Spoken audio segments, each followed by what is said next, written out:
Assalamu alaikum and welcome back to the channel. This is Red Prep and building up to Manchester United visit to London at Selhurst Park against Crystal Palace. Obviously for United they are out of the Champions League contention. Aston Villa are almost there. In terms of Europa League, Conference League, are rather not playing those competitions. But United are still in with a shot for that. Obviously Tottenham Hotspur are in the Europa League position right now.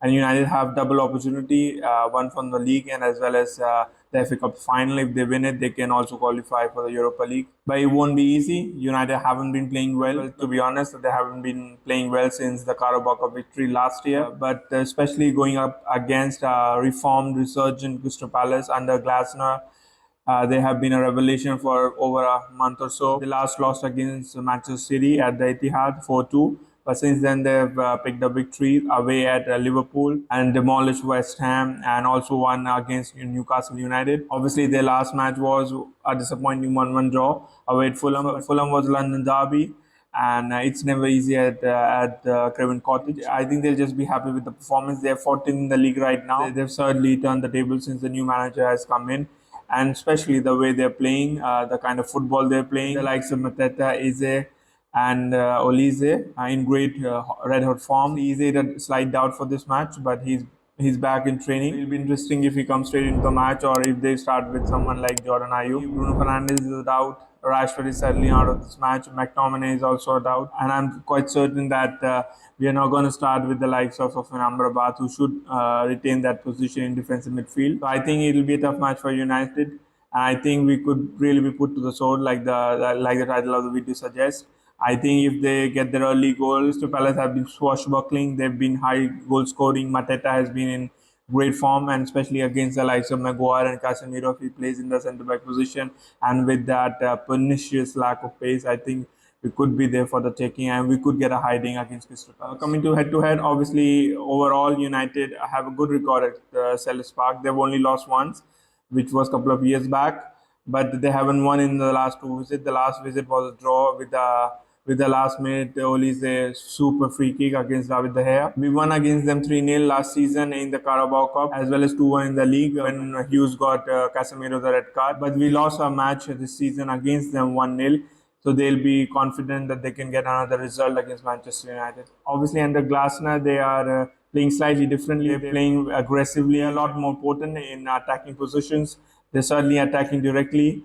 And with the likes of Eze, Mateta, and Olise, they've got plenty of pace to trouble any side, let alone a Manchester United side who have been struggling defensively for the majority of the season. They're also scoring a lot of goals from the crosses and from the wing. They've been playing with wing backs recently, with Eze and Olise coming slightly inside. They've caused a lot of trouble for the opposition, and I'm sure that they'll cause a lot of trouble for Manchester United as well. And I think if United are not careful, which I don't think they will be, I think we could be really embarrassed on Monday. Coming to their danger man, of course, Mateta is the top goal scorer with 11 goals. Recently, he scored a lot of goals. He's certainly got his mojo back. He's got more confidence in front of the goal, and he's been taking his chances. The likes of Eze and Olise, we know they have the talent. Have they been consistent? Maybe not. But certainly over the last month or so, they've been in red hot form. Obviously, he got injured. He might be back for this match, so I don't think United will get too much reprieve. If he doesn't start, then they have the likes of Jordan Ayew, who's also got 7 to 8 goals this season. So they have a lot of threat in the forward areas. In midfield, Dokore is out for the season. Philip Hughes and Wharton have developed a quite solid partnership in the midfield. Obviously, they're both good with the distribution of the ball, and they're combative and they're hard-attacking midfielders, and I'm sure the United will have trouble against them in this match. Obviously, in defense, Joachim Anderson is a stalwart, too old a player to go for as far as United are concerned next season, but certainly he's great on the ball and he's been a revelation at Crystal Palace. They've got Richards back, who's got plenty of pace, and Nathan Klein, who's an experienced player, makes the back three with Tariq Mitchell and Munoz on either wings. They've got Dean Henderson at the back as the goalkeeper. He's made some comical errors recently, and he's always up for a gaffe. And I think if Bruno Fernandes plays, I'd like to see him try some shots from distance. He's always likely or liable to make a mistake and gift us a goal. For Manchester United, it'll be the same 4-2-3-1 formation. Obviously, he'll move to 4-1-4-1, and in possession, it'll be 3-1-6. In terms of personnel, I think Ericsson will start. The only change I can see is if Evans or Martinez, probably Evans is fit enough to start, then I can see Casemiro moving into midfield and then Evans going into that centre back pairing with Maguire, and then we'll play with the same personnel. Obviously, Bruno Fernandes also a doubt. So Mount has played, so he'll come in. What I'd like to see is Ahmad getting that position, the number 10 position, or even Eriksen playing that position if Bruno Fernandes is not fit enough to start the match. For Crystal Palace, of course, they play with this three at the backs of Richards, Anderson, and Klein. They've been really consistent. Of course, they've got the injury to Mark Gahey. If he'd been fit, I'm sure he'll come in for Nathan Klein. With Mitchell and Munoz, they have got plenty of pace and threat on the in the wing back positions. And Wharton and Hughes have provided a solid partnership and base for the forward players to do their thing. Olise and Eze, we both know they've got plenty of pace, plenty of trickery, plenty of ability on the ball, and they've got the goals recently as well. The real revelation has been Mateta.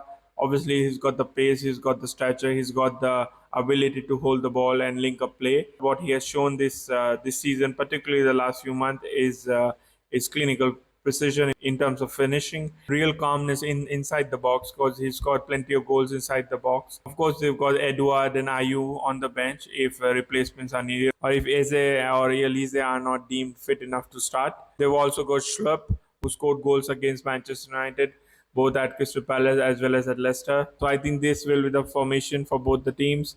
And I can see if Crystal Palace get their early goal, it could open the floodgates and United could end up conceding a lot of chances and get absolutely smashed in this match. United will have to get 10 points out of the possible 12 points in the next 4 matches to avoid the dismal points total of David Moyes, and with Arsenal and Newcastle to visit Old Trafford in the next 2 matches and a trip away to Brighton. I don't see us winning any of those 3 matches. Crystal Palace in itself has been a bogey team for us in recent years. They've been in red hot form recently, so I don't expect United to pick any points from this match. And to be brutally honest, if United can avoid an embarrassing hiding in this match, I'd be surprised with that. Obviously, Ten Hag has been coming with all the smorgasbord of excuses to justify the performances this season. Obviously, we are not taking any of those justifications. We're not buying any of his excuses. I think he knows that he's a dead man walking and probably knows his fate at the end of the season. The only saving grace, which shouldn't save his job, but at least he'll get some credit,